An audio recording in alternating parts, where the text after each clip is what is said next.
ഓം നമഃശിവായ.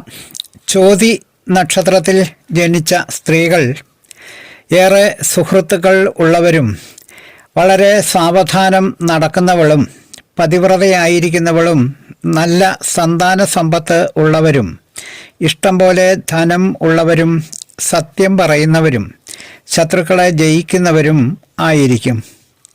ഈ നക്ഷത്രം പൂർണ്ണമായും തുലാക്കൂറിൽ വരുന്ന നക്ഷത്രവും ദേവഗണ നക്ഷത്രവും പുരുഷ നക്ഷത്രവും ആണ്.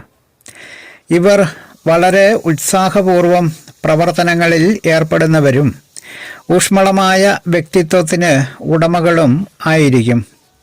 എന്നും എന്തെങ്കിലും പുതിയതായി പഠിക്കാനും ഉൾക്കൊള്ളാനും താൽപ്പര്യമുള്ളവരാണ്. ജീവിതത്തിന് നേരെ എന്നും പോസിറ്റീവായ സമീപനങ്ങൾ വച്ചു പുലർത്തുന്നവരുമാണ്. താൻ ചെയ്യുന്ന പ്രവൃത്തികൾ പൂർണ്ണമായും ശരിയാണ് എന്ന് വിശ്വസിക്കുന്നവരാണ്. അതിനാൽ മറ്റുള്ളവരുടെ വിമർശനത്തെ ഒരു കാരണവശാലും ഇവർ അംഗീകരിക്കുകയില്ല. അങ്ങനെ ഒരു വിമർശനം നേരിടേണ്ടി വന്നാൽ വളരെ ക്ഷോഭത്തോടുകൂടി പെരുമാറുകയും ചെയ്യും. നല്ല പുഷ്ടിയുള്ള ശരീരഘടനയും വളരെ ആകർഷകമായ പെരുമാറ്റവും ഇവർക്ക് ഉണ്ടാകുന്നതാണ്. ധനസമ്പാദനത്തിനു വേണ്ടി എത്ര കഠിനമായി അധ്വാനിക്കുന്നതിനും ഇവർ തയ്യാറാകും. ബുദ്ധിപൂർവം പ്രവർത്തിക്കുകയും ചെയ്യും. സർക്കാർ ജോലിയിലും കാർഷിക വൃത്തിയിലും ഒക്കെ നല്ല വിജയങ്ങൾ ഇവർക്ക് ഉണ്ടാകുമെങ്കിലും ഇവരുടെ യഥാർത്ഥ കർമ്മരംഗം വ്യാപാരമായിരിക്കും.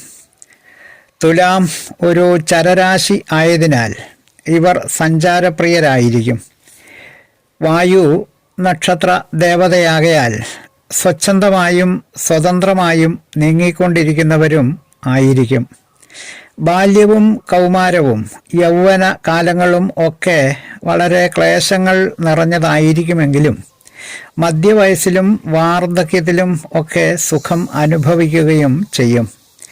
സങ്കുചിത ബുദ്ധിയും വൈരാഗ്യ മനോഭാവവും വിട്ടുവീഴ്ചയില്ലായ്മയും ഇവരുടെ പ്രത്യേകതയാണ്.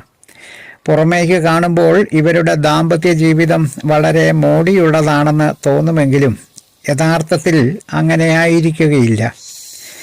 കഴിഞ്ഞുപോയ കാലങ്ങളെ ഓർമ്മിച്ച് വയ്ക്കുകയും വർത്തമാനകാലത്ത് വേണ്ടവണ്ണം ആലോചിച്ച് മാത്രം പ്രവർത്തിക്കുകയും ഭാവി കാലം എങ്ങനെയായിരിക്കുമെന്ന് ഊഹിച്ച് തീർച്ചപ്പെടുത്തുകയും ചെയ്യുന്നവരാണ് ചോതി നക്ഷത്ര ജാതർ. മോഹനൻ ജ്യോത്സ്യർ, ജ്യോതിഷ ആചാര്യ. ഓം നമഃശിവായ.